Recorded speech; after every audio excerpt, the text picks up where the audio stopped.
Scot Gladstone here with Antonio Barranca. Antonio re-signed with the Glacier Range Riders for the 2025 season. Excited to have you back. Only got you for about half or a little less than half of last season.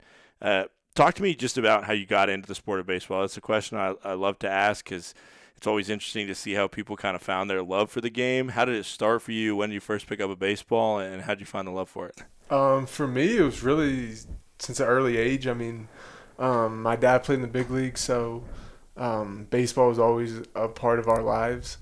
I played other sports, basketball, football, hockey, but at the end of the day, I knew it was always going to be baseball. So, yeah, from probably 3, 4 years old until now, 23. Yeah, growing up in Pennsylvania mostly. Yes, sir. Yeah. Yeah. So was it? Were you going to Phillies games? Were you going to minor league games? What kind of games did you go to the most when you were growing up? Where did that? What are kind of your influences? Obviously, your father being a big part of that. Yeah, so a lot of games. I mean, minor league games, Harrisburg Senators, Phillies, Orioles. Um, Yankees. Really, any team we were in the city and we could go to and watch. We were just going to and trying to see a big league game.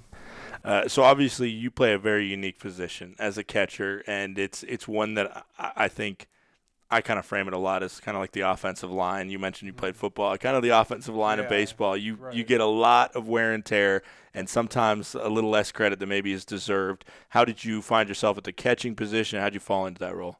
For catching, I think it was really just the first position I ever played with. Uh, there's a picture when I was probably like 5 or 6 years old with catching gear on, so it was really the only position that I played growing up, and then I just kind of stuck with it, and I love it. It's a great position. It's tough, but it's the best. Yeah, and then we get up to your high school years, everything like that. How did that development from being a high school player to then end up going professional? Kind of how did that all come about? Talk to me about your high school prep career into the professional ranks. So I actually went to high school in Maryland.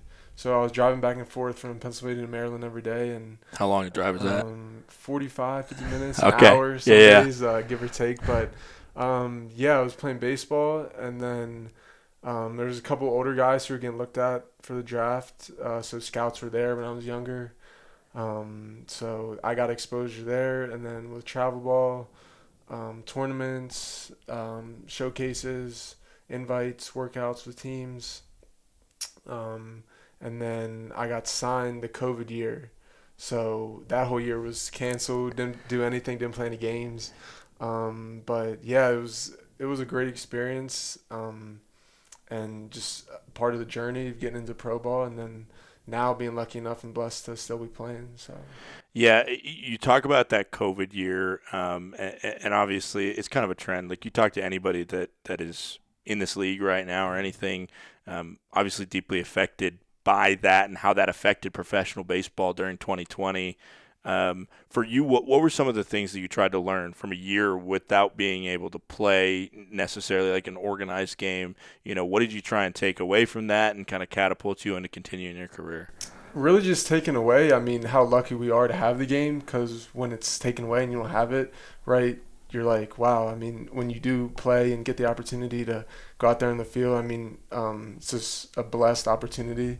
So when it's taken away from you, I mean, it really makes you appreciate it even more when Yeah. baseball was back and we were back playing games. Obviously, last year played at a couple different indie ball organizations. I believe Lancaster, Yeah. and then Chicago as well. So two different leagues, Right. and then you really kind of got a chance to settle in here in Glacier, where you finished out the season. Uh, I remember one of the coaches was telling me at some point that the story of kind of how you surfaced for them, but from your perspective, how'd you find yourself at Glacier? Because I'm sure, in a sense, like obviously Lancaster, that's essentially your backyard right Mhm. there. Chicago, everybody knows Chicago. You probably didn't expect to end up in the Flathead Valley. How did that transformation essentially across the United States to here Yeah, I go? know. So I never thought I'd be in Montana. It was probably the last stop that I think I'd be at, but I'm blessed to be here and have the opportunity to play. So I was in contact with Chris Kelly, and then got out here, met everyone, and then got all the paperwork done and started playing. But yeah, no, it's Montana is a lot far or a lot further than where I'm used to playing. But I love it out here. I mean, it's beautiful. The field's amazing. Facilities are first class. So definitely a great opportunity. What's the biggest difference, just like culture wise, from maybe where you've played before compared to the baseball and the league here, but also just like what'd you have to get used to? What was new? Obviously, mountains right in your backyard. You're not.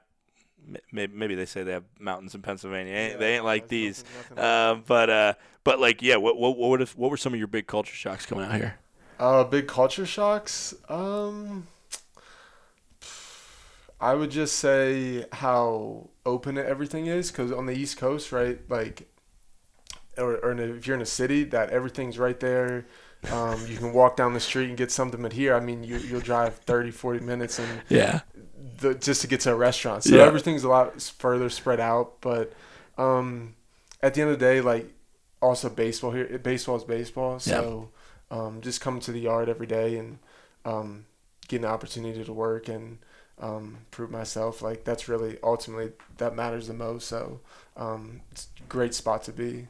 Yeah, at the end of the day, like to me, it kind of felt like you were looking for a spot where you could just get reps, because that's Definitely, what it is as a catcher. definitely, It's like, I mean, in a year like 2020 where you can't sit behind a plate for 9 innings and right. simulate that truthfully, Yeah, it just kills your ability to continue to grow. So being able to come in, especially at the point in the season where the Range Riders knew we were going to the playoffs, had a little kind of wiggle room to get it right, and then yeah. obviously things started to go well with the series went over Missoula in the playoffs.